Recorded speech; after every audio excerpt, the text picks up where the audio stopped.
Welcome to Cannabis School. I'm your host, Jesse Angeles. And I'm Brandon Elder. And we're here to talk to you about everything pertaining to cannabis, from vape, flower, edibles, strains, and everything in between.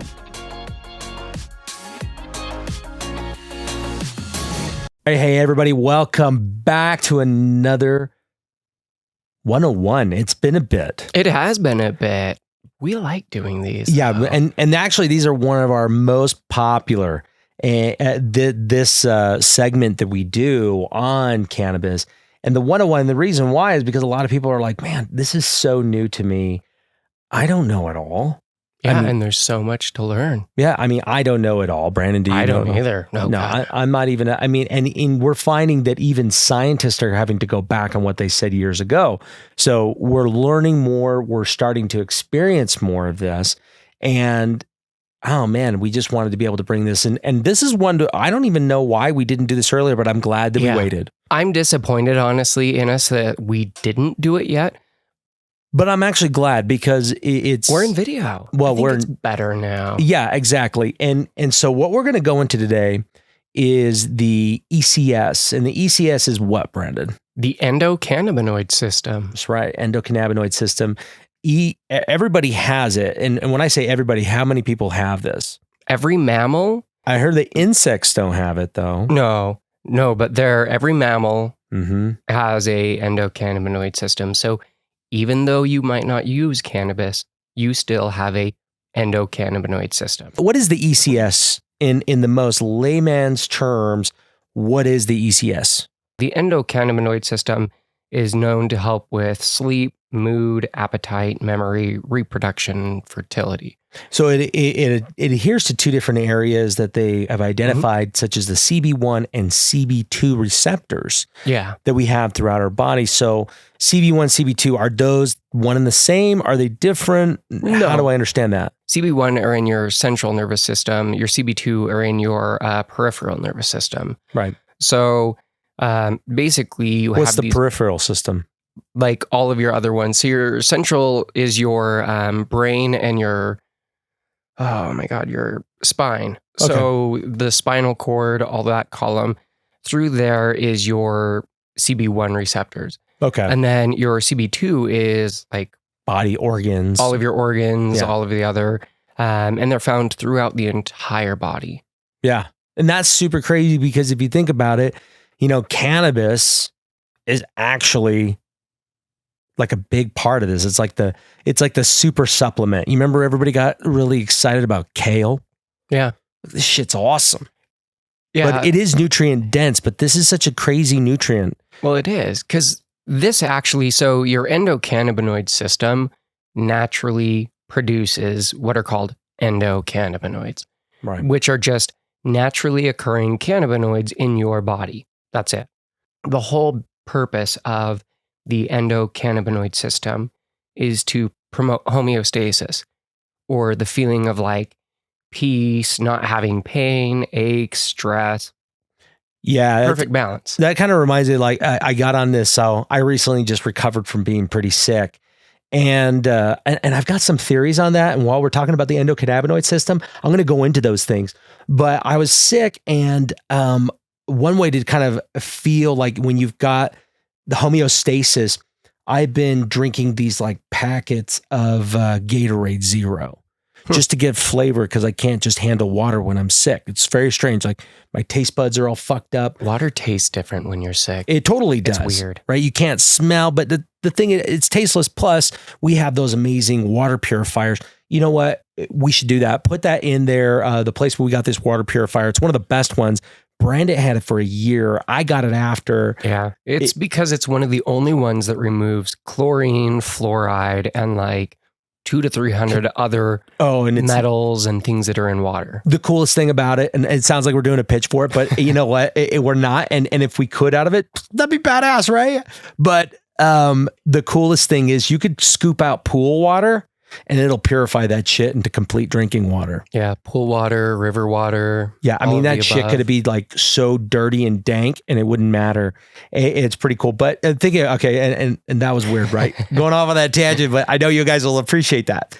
But one of the things that I experienced in that was, just I couldn't eat a whole lot of things quickly, and fresh things didn't seem right. But I became overwhelmed. Like I just didn't feel good. And I literally grabbed like a handful of carrots and ate those, Mm-hmm. and it returned me to a chill state. Yeah. It's so crazy. So when you think about endocannabinoid system giving you a more complete feeling, that is a very equivalent of a cleansing for the whole body. Yeah. Well, and what happens naturally? So our body is trying to get in its natural state of homeostasis always. Everything else in our life Mm-hmm. that keeps us from returning to homeostasis. So our diet, depression, anxiety, inflammation, all of that can help prevent the endocannabinoid system from working properly and getting you back to homeostasis. Yeah. So there's a lot of people think that you can take cannabis and help your endocannabinoid system by replacing cannabinoids that are maybe not being produced as much, whether it's due to your diet, just stress, or whatever is going on. Yeah. And with cannabis, the reason why it's so different from where other places that you can get cannabinoids, right? So cannabinoids are not exclusive to cannabis. But the reason why cannabis is so focused on when you talk about the endocannabinoid system is that each plant harbors a very diverse and immense amount of different types of cannabinoids that you can't get from other places, right? So, I mean, I'm just going to read up a couple of different places that you can get cannabinoids, right? Sunflowers, echinacea, black truffles, because you got access to that shit all the time, right? Black pepper. Now, that's pretty cool. We've talked about that, where black pepper or black peppercorns can actually help in decreasing the feeling of the entourage effect that you have from THC. Or the euphoria. Yeah. That high that can come. Getting really panicky. And it's really good as for so getting cacao, it's chocolate. Brandon, you had talked about a chocolate. What's that one chocolate you talk about? Oh, Ritual chocolate bars. Yeah. They're like $10 a chocolate bar, 10, 12. I don't know. So this ain't no Hershey bar you're just chowing down on. No, it is by far the most delicious chocolate I have ever had. But it's like actually organic, really very pure. Oh my gosh, yeah. Amazing experience. The worst part, I had a Ghirardelli's chocolate bar here. And after trying one of the Ritual bars, I threw away the Ghirardelli's because it just tasted so processed and full of shit. Ew. Yeah. It was terrible. That's fucking I like gross. Ghirardelli's usually. Yeah, I love Ghirardelli. Ghirardelli is a really, but I mean, again, once you've tried something else. So going back to the Ghirardelli, from Ritual Chocolate, I've been on a kick, previously before this recording, weeks before, I've been on a kick on just vape pens. And, because it's cold now and at nighttime, I don't smoke in my house. I'll go outside. But that's a whole process. That's at least what I'm thinking. And not thinking about all the awesome things that can happen from putting yourself into strenuous situations such as cold that actually helps your body quite a bit. But I digress. I've been using these pens for a while now, and I should have been using more of the herb, whether it's in a tincture or just the herb itself, smoking it, joint, bong, pipe, whatever. You get a wider range of those cannabinoids that are going to interact with your endocannabinoid system if you do. But it's almost like the same thing I was talking about before where, I'm having all this processed shit. Mm-hmm. I'm putting in extra sodium, which is sodium's not bad, but, and as much water as I drink, it's totally fine. But at the same time, like after you've had so much of this process, like shit, when you enter in something that's pure, wow, what a difference it makes on the body. What it does to help you feel more connected into this homeostasis process, which the endocannabinoid system is. I mean, so, and real quick, electric daisy, I don't know what the hell that is. Japanese plant? Yeah, it's electric daisy has cannabinoids. Japanese liverwort, kava, For you Polynesian people out there, you know, kava. yeah, kava, you know, you mix it up, dirty water and pantyhose. That's how it used to come. You used to be able to buy that shit in a fucking store. Like you go to Walmart, you could buy yourself a big pack of kava in the coffee aisle. Oh, that's funny. It's a dirt. And Chinese rhododendron. I don't know. You know what? I'll make sure that we get those. Something in China. Yeah. And then tea plants. But I mean, those are just the ones that are most dense with the, again, most plants, from what I understand, have some types of cannabinoids in them. Well, yeah. Or they share the same terpene profiles or other things. It's pretty common.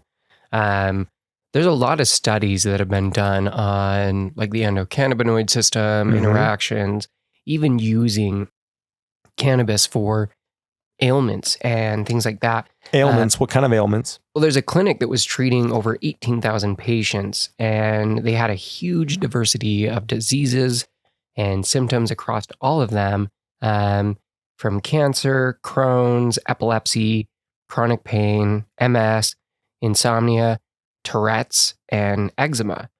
And all of those conditions have different causes, different diagnosis, different like psychological states, everything. And even though some of them are like super young, some of them are old, he found that despite all of the differences across all of his patients, one thing they agreed on was cannabis helps their condition. That's crazy.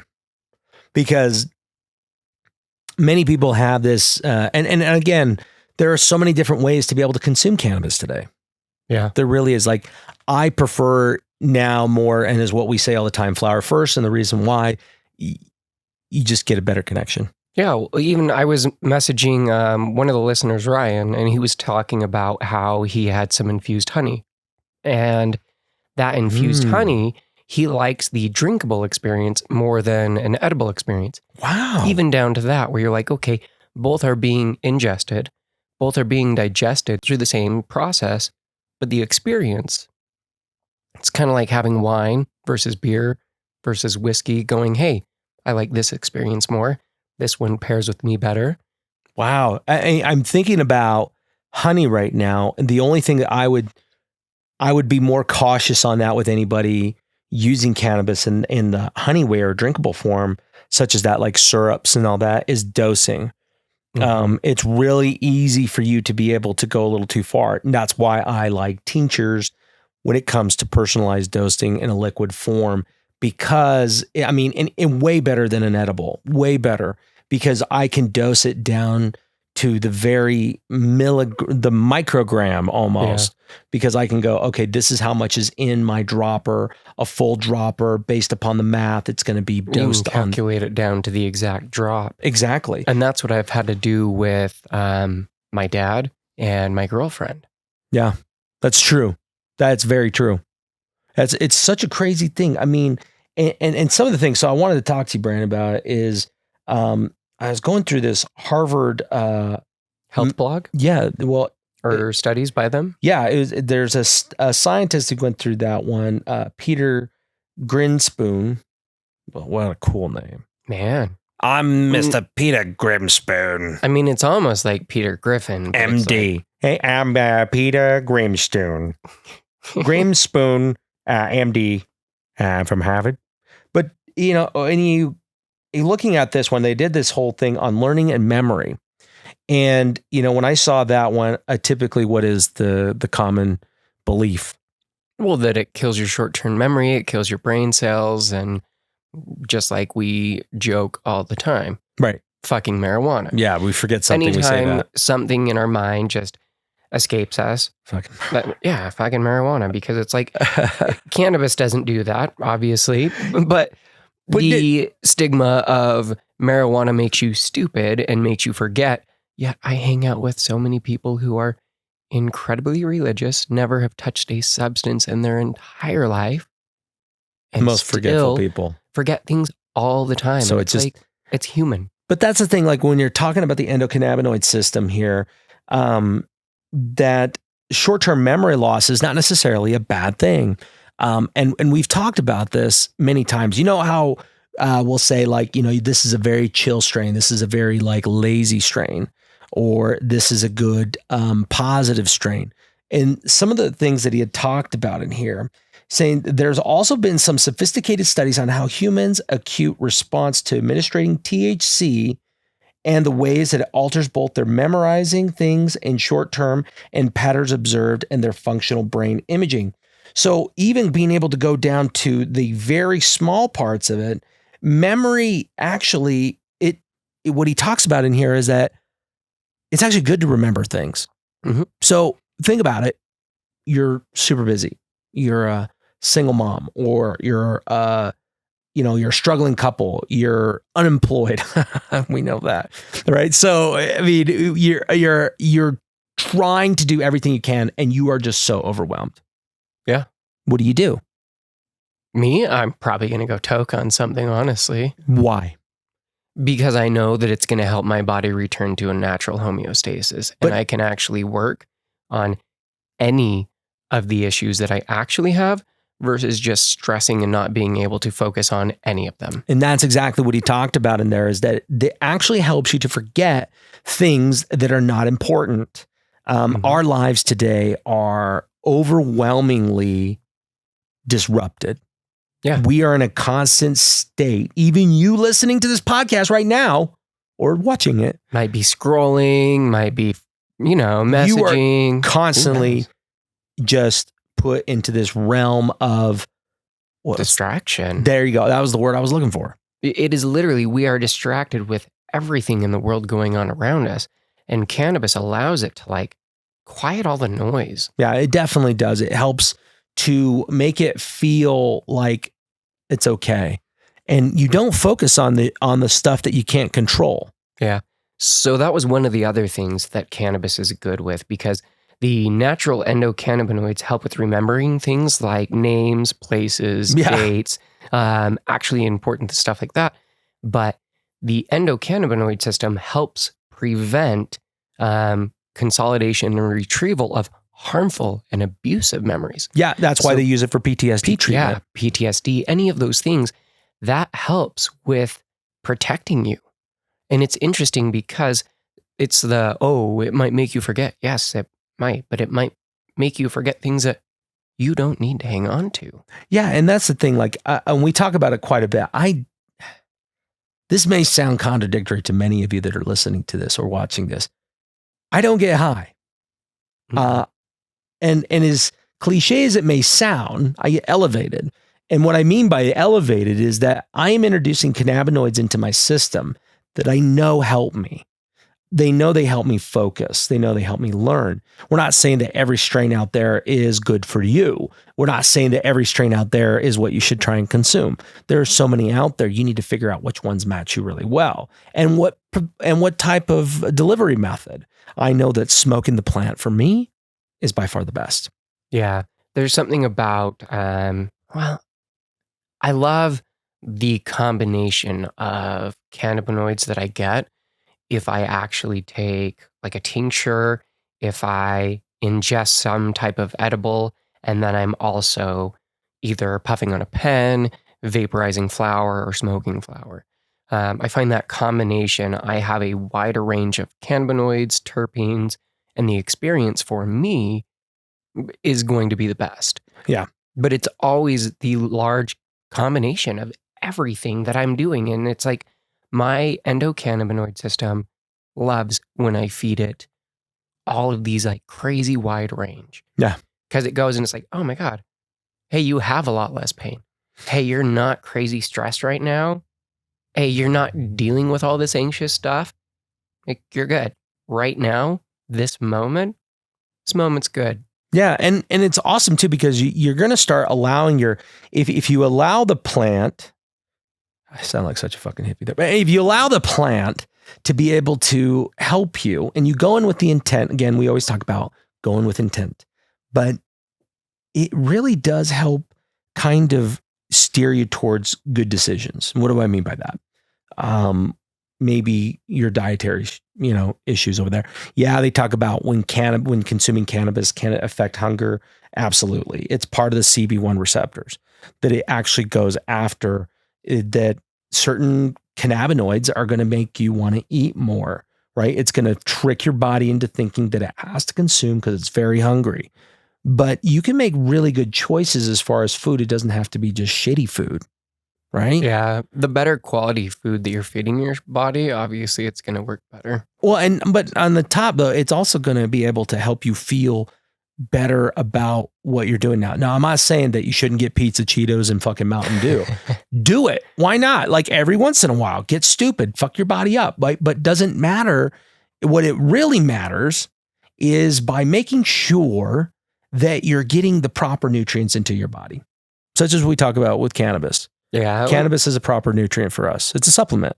Well, and I think cannabis on some level is a nutrient for everyone.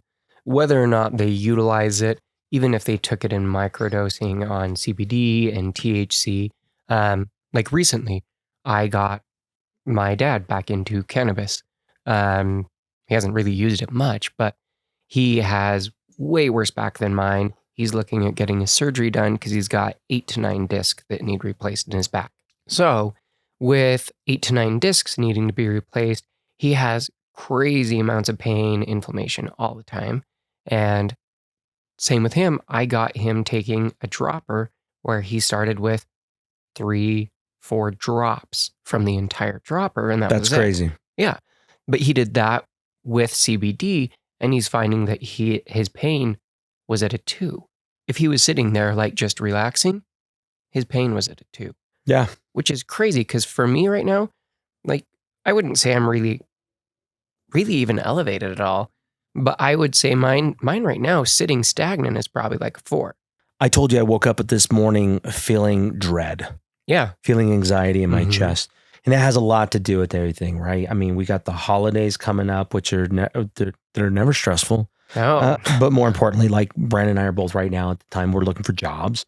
And, we're growing this podcast. We do this out of the love of cannabis and you. We really want you to have that. But I was talking about like I had that anxiety, all this shit piling up. And a long time ago when I had this kind of feeling, you remember the time I was telling you about where Bubba Kush pushed it over? I was like, oh shit, I'm not going back on anxiety medications. I'm not doing it.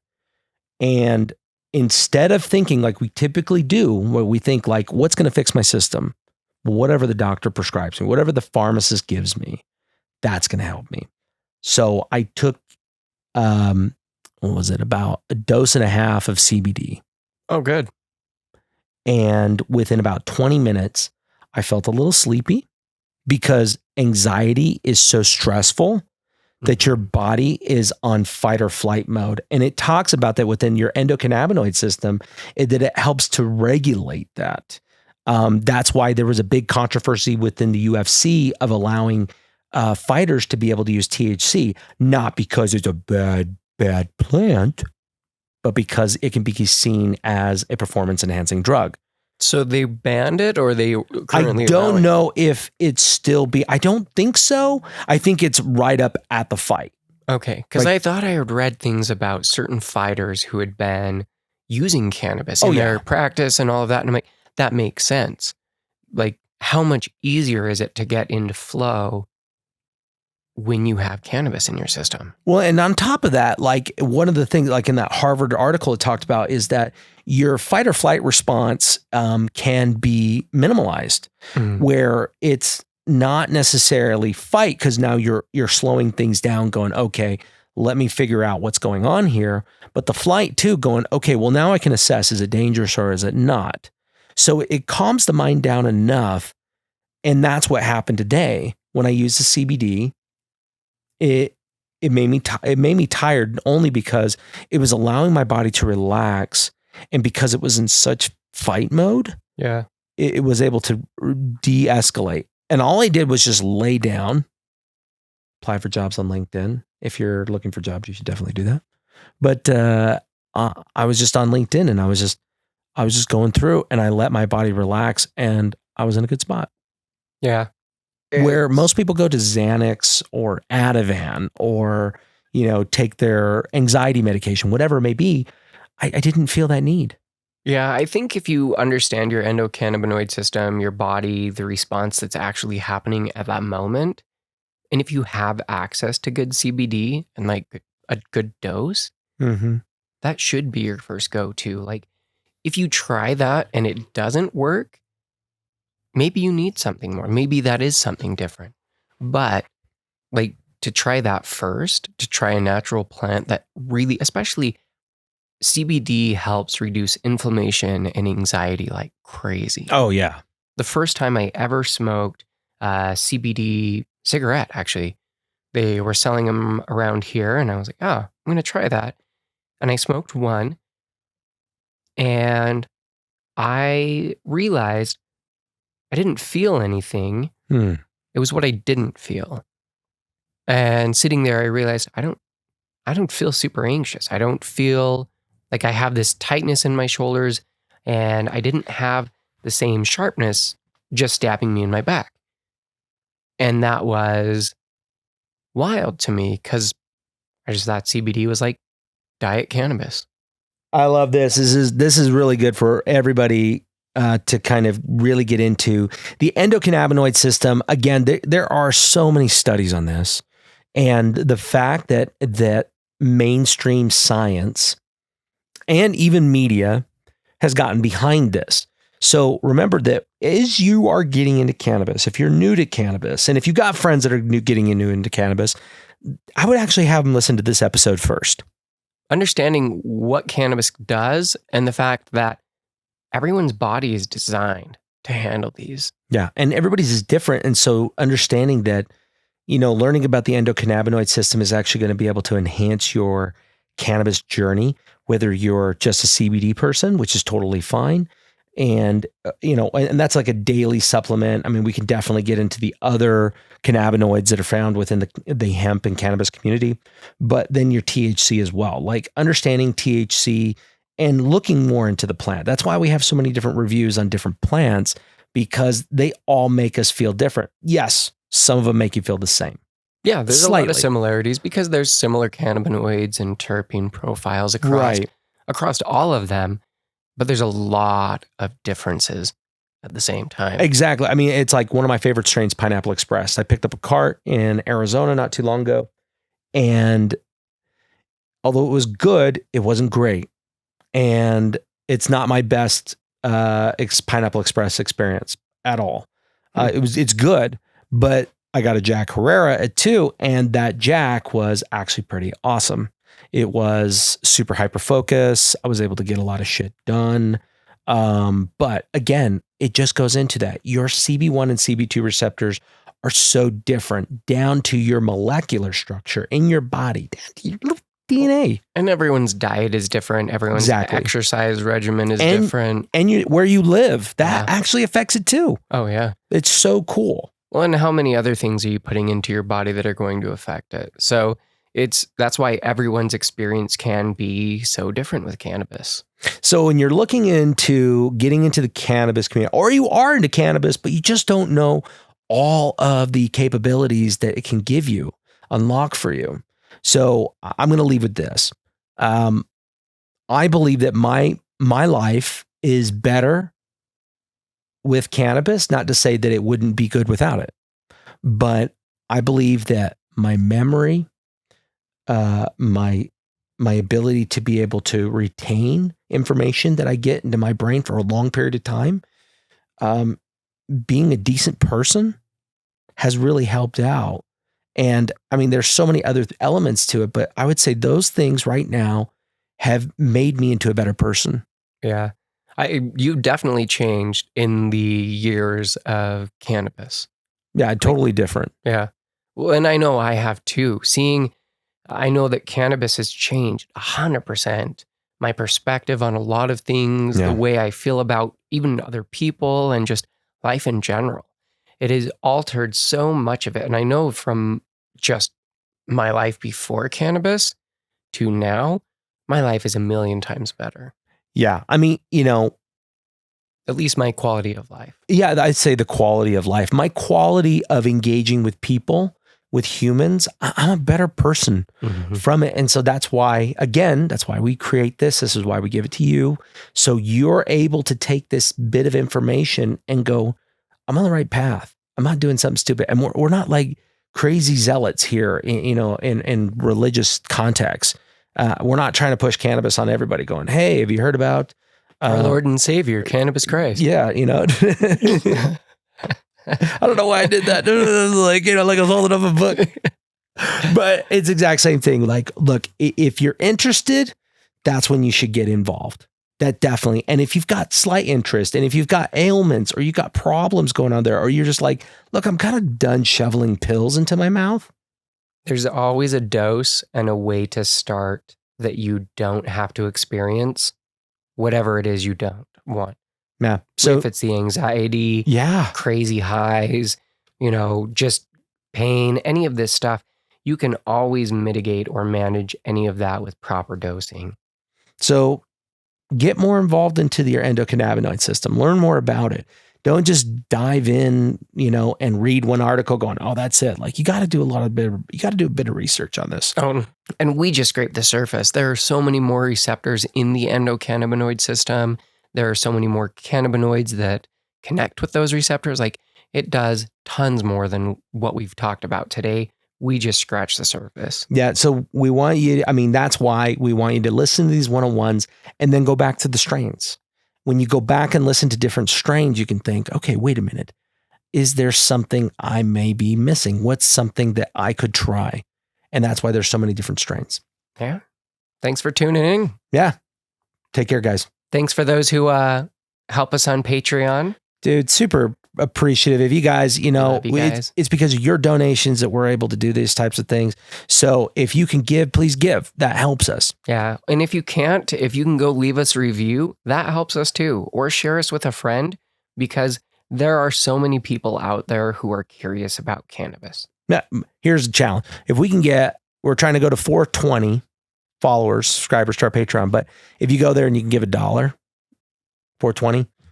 Yeah, that would help. That would help a ton for us to be able to build better and every penny helps. Greater content. So thank you guys so much. We'll see you next Tuesday.